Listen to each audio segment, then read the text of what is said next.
su hora, etcétera. Y qué bendición el poder, hermanos, congregarnos en el nombre del Señor Jesucristo. Así que quiero compartirte, hermano, en esta ya tarde, ya van a ser las 12, casi tarde.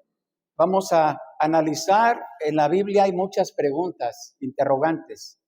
Y vamos a analizar con la ayuda de Dios una interrogante, una pregunta que uno de los profetas menores en el Antiguo Testamento le hicieron a él y al pueblo de Dios.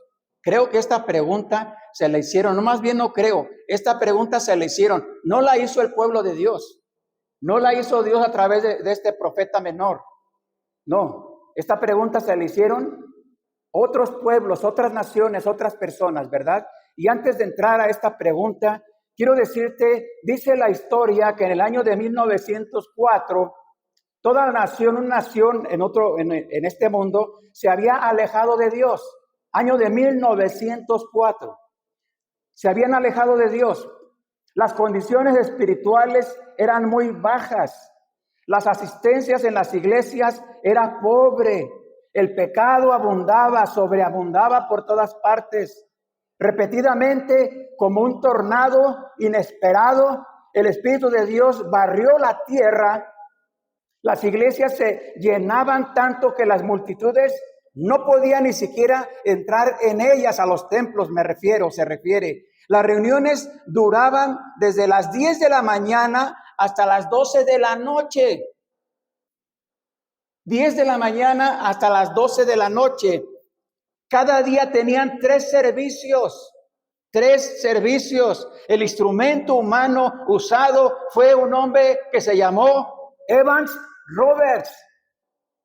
Pero había poca predicación, cantos, testimonios, oración continua. La principal característica, no había himnarios, no había coros, todos cantaban. No se hacían colectas, ni anuncios en la prensa, ni en los periódicos. Nada había llegado a Gales, a este país, como un resultado. Había llegado como un resultado de un poderoso avivamiento. Los incrédulos se convertían, los borrachos y ladrones, los jugadores se salvaban, miles se convertían de la perversidad a la dignidad, de lo malo a lo bueno. En 5 semanas, 20,000 personas, almas, se unieron a las iglesias. Solo en 5 semanas. ¿Dónde está? La pregunta es, dice la Biblia, Dios a través del profeta Joel, dice la palabra de Dios, ¿dónde está tu Dios? Y la pregunta es, esta pregunta para nosotros hoy día, hermanos, está vigente. ¿Dónde está nuestro Dios? ¿Por qué las iglesias están vacías? ¿Por qué la gente se sigue perdiendo? ¿Por qué los delincuentes, los criminales, etcétera, etcétera, no se convierten al evangelio? Y la gente que nos rodea y la gente que seguramente está todavía sin Cristo se sigue preguntando, ¿dónde está tu Dios? ¿Dónde está nuestro Dios cuando suceden estas guerras? ¿Acaso Dios se ha olvidado de Israel? ¿Dónde está Dios con estos desastres naturales? ¿Dónde está Dios? Y decía una persona en los medios de comunicación, decía, ¿cuántas personas siguen muriendo? Personas inocentes. Nosotros pensamos que son inocentes, ¿verdad? ¿Y dónde está Dios? ¿Por qué no hace nada? ¿Por qué tu Dios, ese Dios que tú dices que es bondadoso, misericordioso, lento para la ira, ¿dónde está pues? ¿Que permite todo eso? ¿Dónde está nuestro Dios? ¿Cuántas de las iglesias se encuentran más que medio vacías los domingos tras domingo en el mundo? No me refiero a Querétaro, ¿eh? ¿Cuántas multitudes hay que nunca entrarán en la casa de Dios? ¿Cuántas reuniones de oración a mitad de semana no son prósperas y tampoco son vivas? ¿Dónde? ¿En dónde se halla realmente el hambre? Esa hambre verdadera por las cosas espirituales. Y una interrogante sería, hermanos, para nosotros, los que decimos ser el pueblo de Dios, los que decimos ser cristianos, Los que decimos haber sido redimidos por la sangre bendita del Cordero. Los que decimos que por la gracia del Señor, eso dice la Biblia, que cuando le abrimos la puerta de nuestro corazón al Señor Jesús como nuestro Salvador personal, la Biblia dice que nuestro nombre fue escrito en el libro de la vida del Cordero. Y un día ese libro se va a abrir. Eso es lo que dice la Biblia. Por eso entonamos ese hermoso himno que dice, cuando allá se pase lista, ¿verdad? ¿Qué dice el canto? A mi nombre yo feliz responderé. ¿Dónde está? ¿Qué estamos haciendo? ¿Qué es lo que está pasando? Perdón, ¿acaso nuestro Dios? Algo me andaba comiendo algo, ¿no? Era espero que no haya sido un zancudo o algo. ¿Acaso, hermanos, esta pregunta que se hizo varios miles de años atrás le hicieron al pueblo de Israel? Personas, pueblos que no adoraban al Dios verdadero, personas que no conocían al Dios verdadero, y le preguntaron al pueblo de Israel a través del profeta Joel, ¿dónde está tu Dios? Porque Israel estaba pasando por adversidad, dificultades. Y le preguntan, ¿dónde está tu Dios?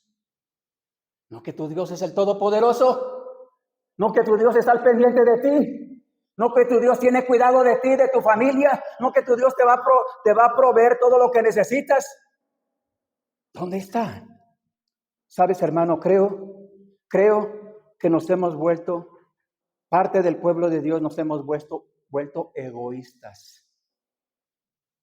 No queremos compartir lo que de gracia hemos recibido.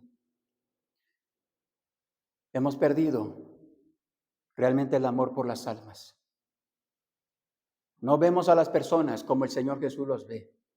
¿Recuerdas cuando dice la Biblia en el Evangelio de Mateo, San Mateo, en el capítulo 9, dice la Biblia que el Señor Jesús recorría todas las aldeas, todos los lugares, y una característica, claro, de nuestro bendito Salvador, dice, y teniendo compasión de las almas de las personas, porque las veía como dispersas, como ovejas que no tenían pastor. Y nuestro bendito Salvador siempre veía a las personas. ¿Cómo las veía? ¿Cómo vio Él a los paralíticos? ¿Cómo vio Él a los leprosos? ¿Cómo vio a la gente con necesidades físicas, algunos de ellos? Pero su necesidad física iba más allá. Su necesidad física era una, pero realmente la necesidad de esas personas era una necesidad espiritual, de su alma. No solamente de lo físico, ¿verdad? Aunque a muchos de ellos los sanó. Los sanó. Nos hemos vuelto egoístas. ¿Y qué de las riquezas que Dios nos ha dado? Porque la Biblia dice que las riquezas de Dios, todas las riquezas de Dios, y no me refiero al dinero, hermano, a las riquezas, solamente a las riquezas materiales, las posesiones, las propiedades, no me refiero a eso no se refiere solo la Biblia. Las riquezas, cuando la Biblia le llama riquezas, ¿sabes a qué? A cosas espirituales, a cosas que van más allá de lo material, ¿no? Por ejemplo, yo no digo que sea malo que haya personas que tengan dinero o cosas materiales.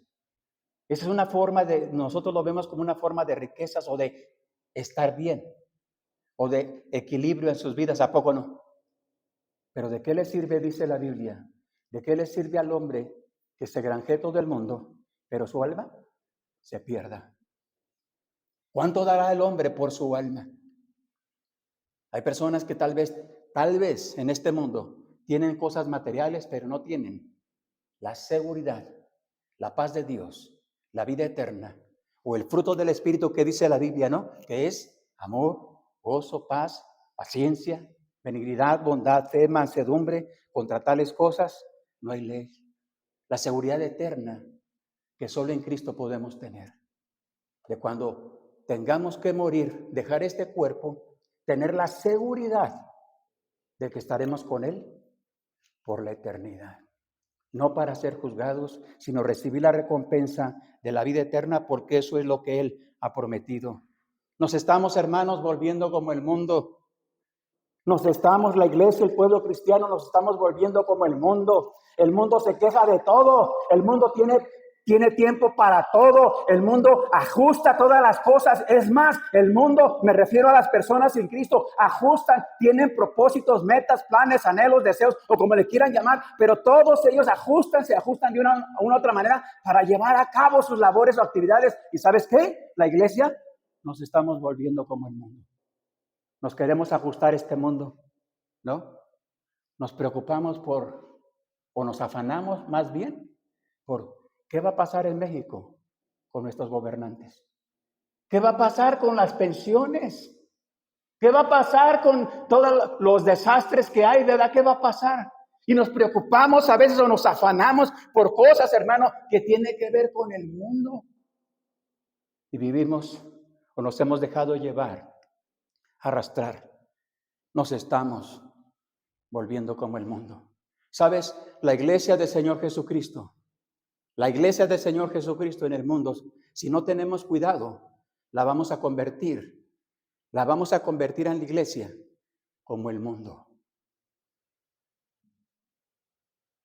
Decía más hace rato, compartía, y creo que tiene razón tal vez en algunas cosas, ¿no? Los que decimos que es ser hijos de Dios, vemos el pecado, ¿no? Tal vez hasta nuestros hijos o familiares o amigos. ¿Y qué hacemos?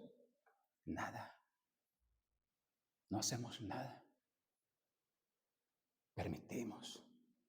¿Recuerdas la triste historia del sacerdote Elí? ¿Sí lo recuerdas? Está en la Biblia.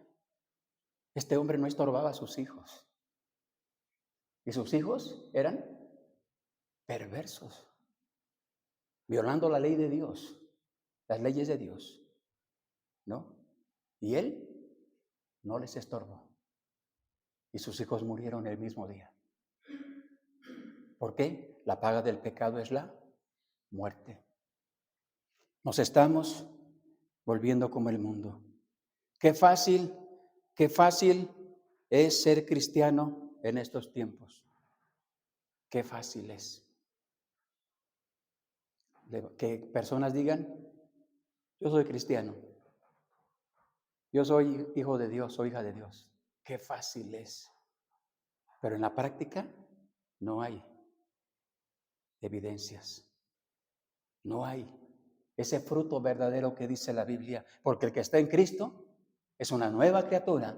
Las cosas viejas pasaron, he aquí todas son hechas nuevas. Y la Biblia nos dice, especialmente en el libro de los Hechos, nos dice que personas que recibieron el Evangelio y entregaron su vida a Cristo, personas que se dedicaban inclusive algunos a la brujería, a la hechicería, quemaban los libros que usaban para la hechicería, los quemaban como señal de rendir su vida a Cristo, y los borrachos se convertían y la gente, el pecado, la maldad era desplazado de sus vidas, alejado de sus vidas. Y eso es lo que dice la Biblia. Dice el apóstol Pablo cuando le escribe a los Corintios, esto eran algunos de ustedes eran borrachos, eran delincuentes, eran adúlteros, eran fornicarios, esto eran antes, pero ahora es una nueva criatura en Cristo. Todo eso eras antes, ¿no? De tal manera, hermanos, que el cristianismo que nos muestra la Biblia hoy día parece ser muy fácil decir que somos cristianos. ¿Cómo te conocen en tu trabajo, hermano? ¿Cómo te conocen? ¿Por buen trabajador? ¿Por una persona responsable? ¿Por una persona justa? ¿Por una persona cabal, leal? ¿No? No solo al trabajo, sino leal a nuestras convicciones o a lo que decimos que es la doctrina o las doctrinas de la bendita palabra de Dios, ¿no? Si tu patrón te pide, no te puede obligar, pero si tu patrón te pide que vayas en contra de tus principios, los principios bíblicos, ¿qué vas a hacer? ¿Qué vas a hacer? ¿Qué haces? ¿Qué haces? ¿Sabes? No lo digo para lastimar a nadie, pero es la verdad. Y no lo digo para jalarme el cuello yo de ninguna manera. Pero, ¿sabes? Conozco cristianos o personas que dicen ser cristianos, que primero es su trabajo o su patrón. Eso es primero. No es la Biblia. No es Jesucristo. No es Dios. No es verdad. O primero es su diversión, su pasatiempo o cualquier cosa. Eso es primero. Y entonces es una realidad que el cristianismo o que nuestra vida cristiana no está siendo lo que realmente Dios quiere que seamos. ¿Dónde está? ¿Dónde está tu Dios? ¿Dónde está nuestro Dios, hermano? ¿Dónde lo tienes? ¿Dónde lo tenemos? ¿Dónde lo tenemos? En primer lugar, en segundo, tercero, cuarto, en nuestras vidas, ¿dónde está Él? ¿Él es primero? Porque la Biblia dice que Él no quiere el segundo lugar ni el tercero. La Biblia dice que Él demanda, el primer mandamiento es Él primero, que lo amemos a Él con todo nuestro corazón, con toda nuestra alma, con todas nuestras fuerzas, con todo. Ese es el primer mandamiento, y de ese mandamiento dependen todos los demás mandamientos. Es decir, si ese no lo cumplimos, de los demás seguramente de nada nos va a servir. Más bien no seguramente, no sirve de nada, porque el primer mandamiento de Él depende en todos los demás mandamientos, ¿no? Un llamado. Isaías capítulo 59, por favor. Un llamado al arrepentimiento.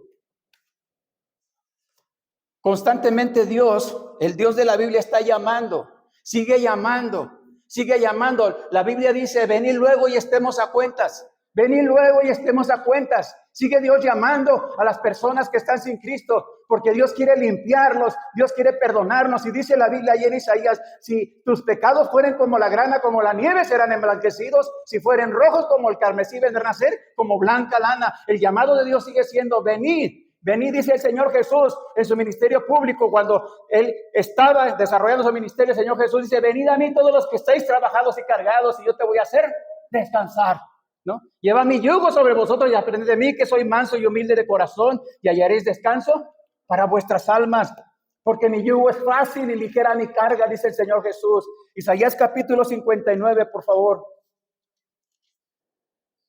Mira lo que dice la Biblia una vez más. Dios, a través del profeta Isaías,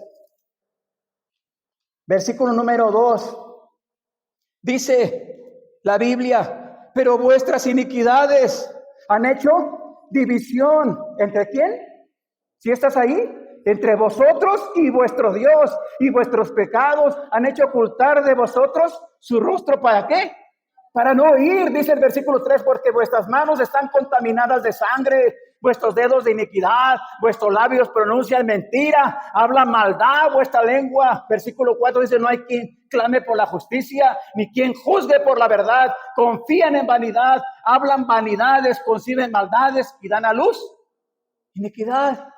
Y sigue el Señor declarando a través del profeta Isaías lo que Israel estaba viviendo. Y déjame decirte, hermano, que hoy día no es la excepción. Si analizamos y somos responsables delante de Dios, queremos ser responsables delante de Dios, tendremos que reconocer que esto nos está pasando.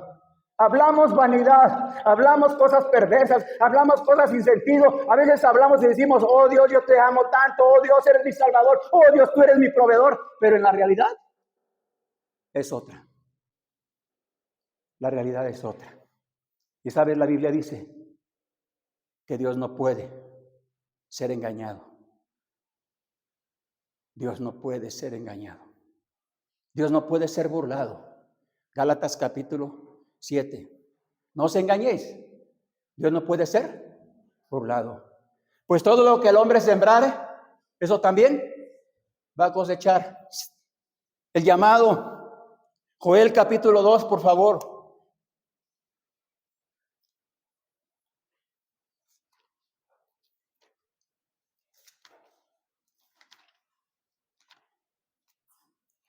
Versículos 12 al 14. Dice, si estás ahí lo puedes leer conmigo en voz alta. Dice la palabra de Dios, Joel capítulo 2, versículos 12 al 14. Dice la palabra de Dios, por eso pues ahora, dice Jehová, convertíos a mí con todo vuestro corazón, con ayuno y lloro y lamento. Fíjate lo que dice la Biblia, hermano, tan importante. Versículos 13 y 14 dice, rasgad vuestro corazón y no vuestros vestidos. Convertíos a Jehová, vuestro Dios, porque misericordioso es y clemente, tardo para la ira y grande en misericordia, y que se duele ¿de qué? del castigo. Versículo 14. ¿Quién sabe si volverá y se arrepentirá y dejará bendición tras de él? Esto es ofrenda y libación para Jehová vuestro Dios. El llamado, Dios sigue llamando a la gente que está sin Cristo para salvación, pero el llamado, hermano, para ti, para mí es diferente.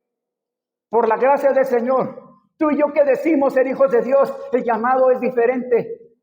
Diferente en el sentido de que ¿qué estamos haciendo con lo que Dios quiere que hagamos? ¿Qué estamos haciendo por la gente que nos rodea?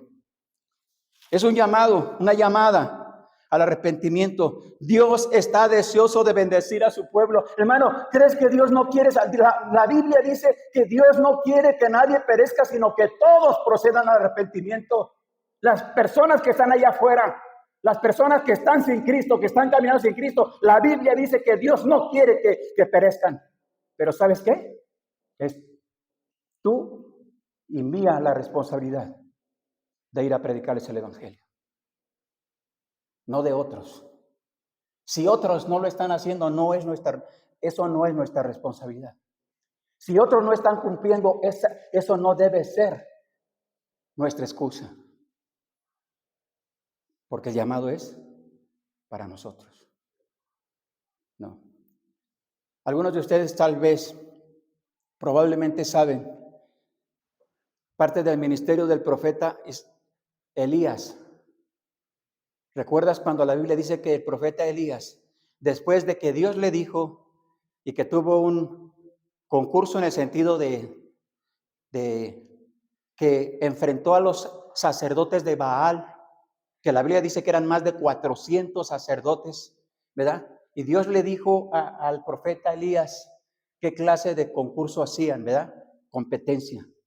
Y Elías le dijo a esa multitud de sacerdotes de Baal, un ídolo abominable, que adoraban otras naciones, otros pueblos. Déjame decirte que Baal sigue siendo adorado hoy.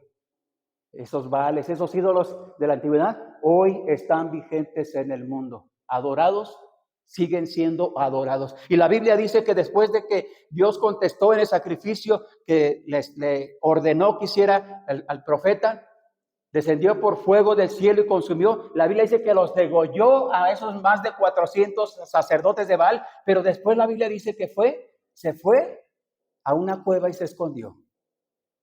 Y estaba ahí. Y eran las palabras del profeta Elías, eran: Dios, solo yo he quedado. Él pensaba que estaba solo, ¿verdad? Y la respuesta de Dios, ¿cuál fue la respuesta de Dios? ¿Te recuerdas? Me he reservado 7,000 hombres que no han doblado sus rodillas delante de los Baales. Y sabes, hermano, Dios sigue teniendo hombres y mujeres, el remanente, que no han doblado sus rodillas delante de los Baales de este siglo, que no están confiando ni atemorizados por lo que está pasando en este mundo, que no están dependiendo de lo que sucede en este mundo, que han hecho a un lado todos aquellos privilegios tal vez que este mundo ofrece, pero que siguen permaneciendo firmes. Sabes, hermano, hace años he estado orando y creo que no solamente yo, sino más cristianos o iglesias y probablemente pastores, porque la Biblia dice que Dios, hay iglesias en las que Dios ha quitado su candelero, ya no está el candelero en esa iglesia. ¿Sabes qué significa eso? La presencia de Dios no está en esas iglesias. Eso significa que Dios quita el candelero, no está la presencia de Dios y por lo tanto, ¿Dios es adorado en ese lugar? Claro que no, no es Dios adorado, porque la presencia de Dios no está ahí. ¿Recuerdas cuando en el tabernáculo, como Dios le ordenó a Moisés que debería de poner el tabernáculo? Y la Biblia dice que descendía una nube espesa y se posaba sobre el lugar santísimo. Y eso era símbolo o señal de la presencia de Dios. Israel sabía cuando bajaba la nube, esa nube que era la presencia de Dios en el lugar santísimo. ¿No? Hace años, le pregunté yo a mi Dios: ¿has quitado, acaso ¿Has quitado el candelero de la Iglesia Bautista Fe? ¿O está tu presencia? Porque si la has quitado, entonces vámonos, porque estamos perdiendo el tiempo, engañándonos a nosotros mismos. ¿No? Te pregunto, hermano, ¿dónde está tu Dios? ¿Dónde está? ¿Dónde lo tienes? ¿Dónde lo tenemos? ¿Guardado?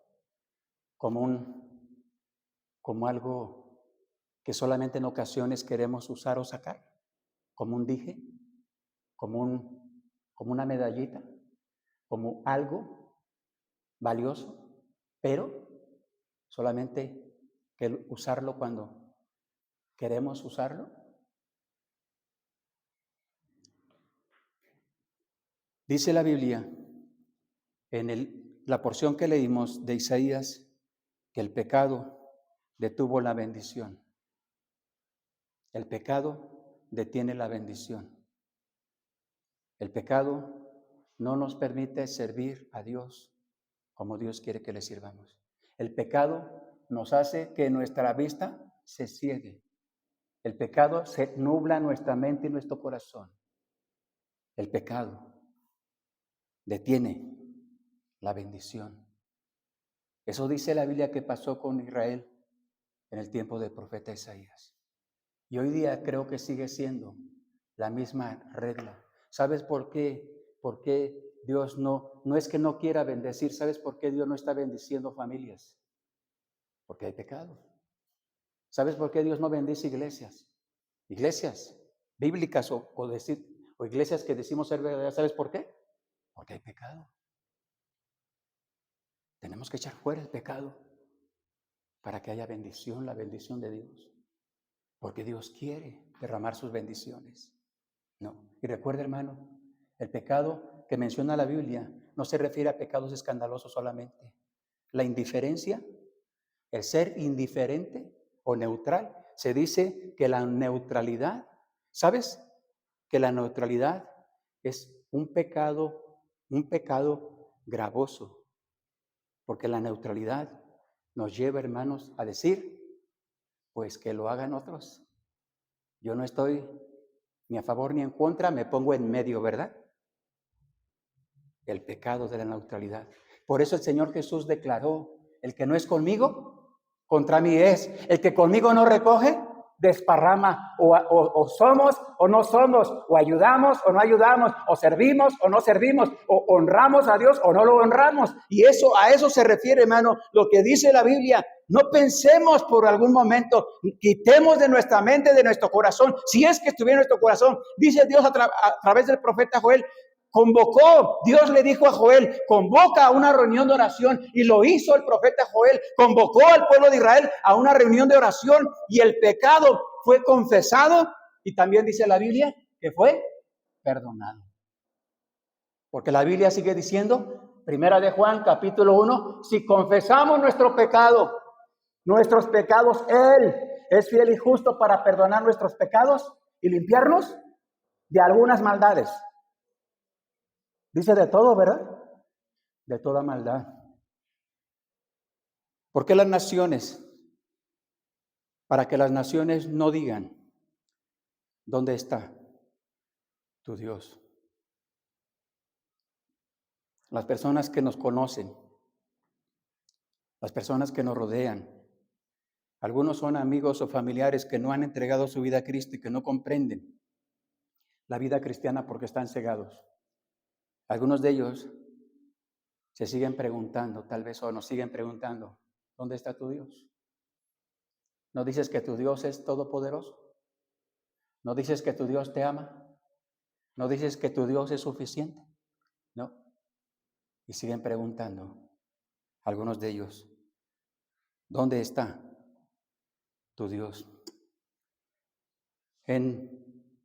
Dios llevó al profeta Joel, lo llevó y lo usó para llevar a su pueblo al verdadero arrepentimiento.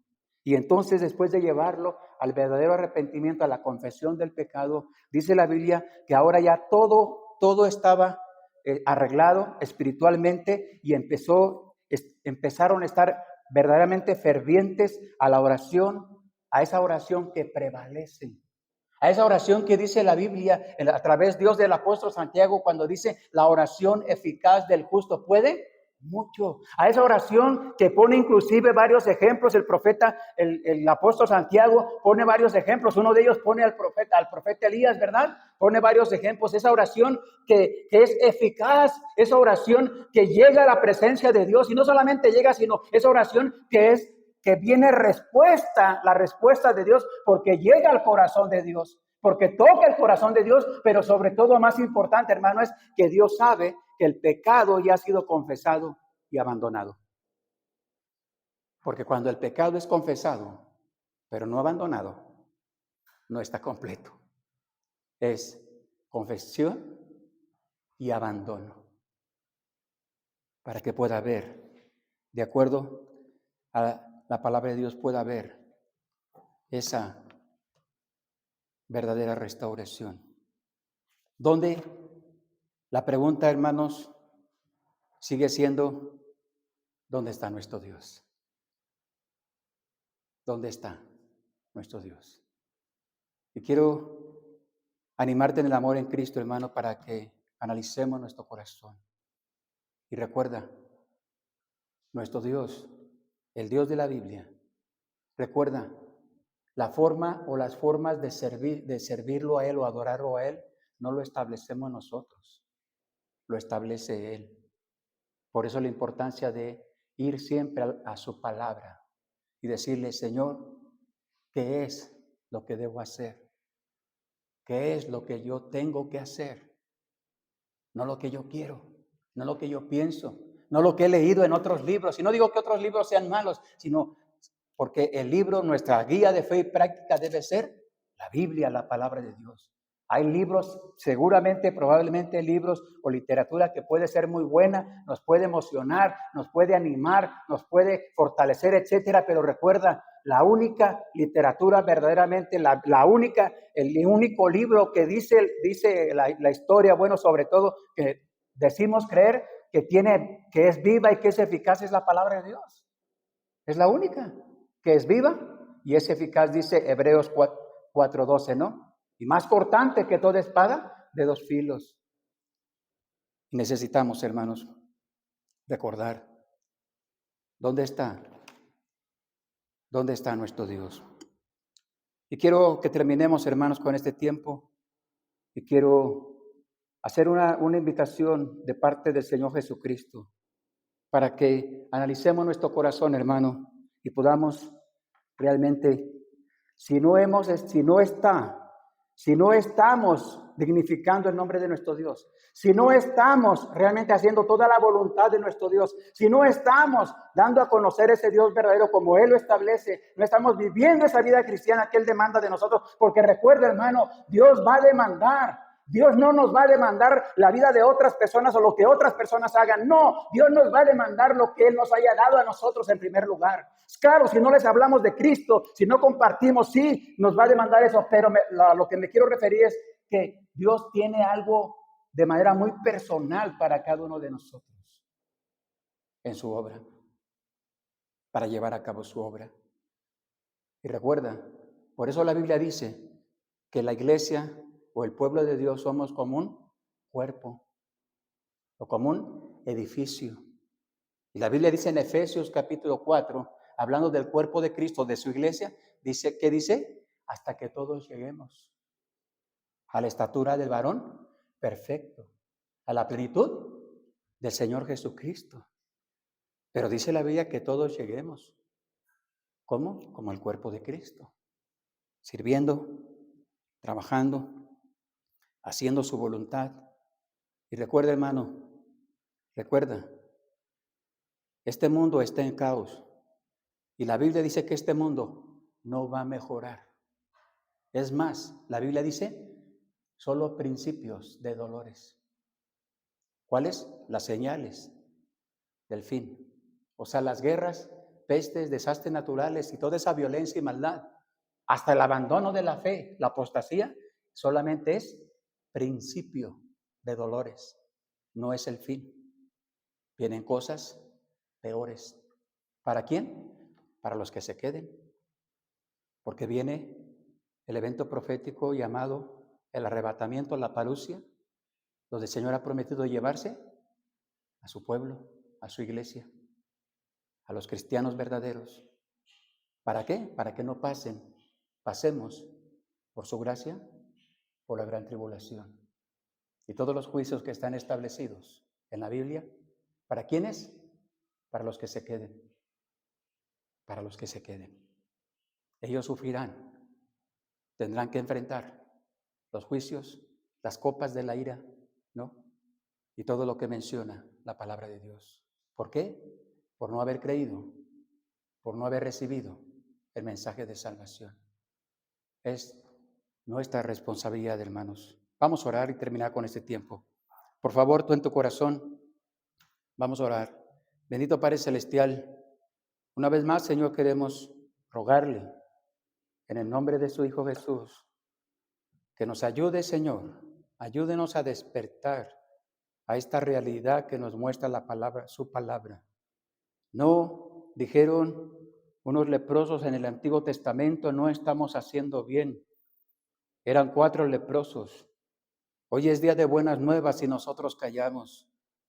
El pueblo se estaba muriendo de hambre, literalmente de hambre y de sed. Y ellos reconocieron que no estaban haciendo bien. Hoy día no es la excepción, Señor. El pueblo cristiano vemos a las multitudes muriendo de hambre espiritual, esclavizados por el pecado, esclavizados por el engaño, esclavizados por como dice la Biblia, la vanagloria de este mundo, los deseos de la carne, y seguramente no estamos haciendo bien. Le pedimos en el nombre de Jesús que nos perdone, nos ayude y que podamos, Señor, podamos hacer la parte que nos corresponde, viviendo vidas santas, dando testimonio, testificando, evangelizando y no postrándonos, adorando los baales de este siglo, Señor, que siguen siendo los mismos, el dinero, la fama, el poder, los deseos de la carne, a final de cuentas, la vanagloria de la vida, dice la Biblia. No permita, Señor, que sigamos adorando a estos baales espirituales. Ayúdenos en el nombre de Jesús para levantarnos. Y levante ese verdadero remanente que dice la Biblia. Esos verdaderos cristianos que usted siempre ha tenido en el mundo, en las iglesias, esos verdaderos hombres, jóvenes o adultos y mujeres santas que aman la Biblia, que aman la oración y que están dispuestos, Señor, a renunciar a los placeres de este mundo. Levántenos para la gloria de Cristo. Y rogamos, Señor, que nos ayude a ser fieles hasta la muerte. Fieles, permanecer firmes en la verdad, Señor, a pesar de la adversidad, a pesar de las críticas, a pesar de los ataques. Ayúdenos a permanecer firmes hasta el final de nuestra carrera. Guárdenos, Señor. Se lo rogamos en el nombre de Jesús. Amén. Gracias, hermanos. Vamos a terminar.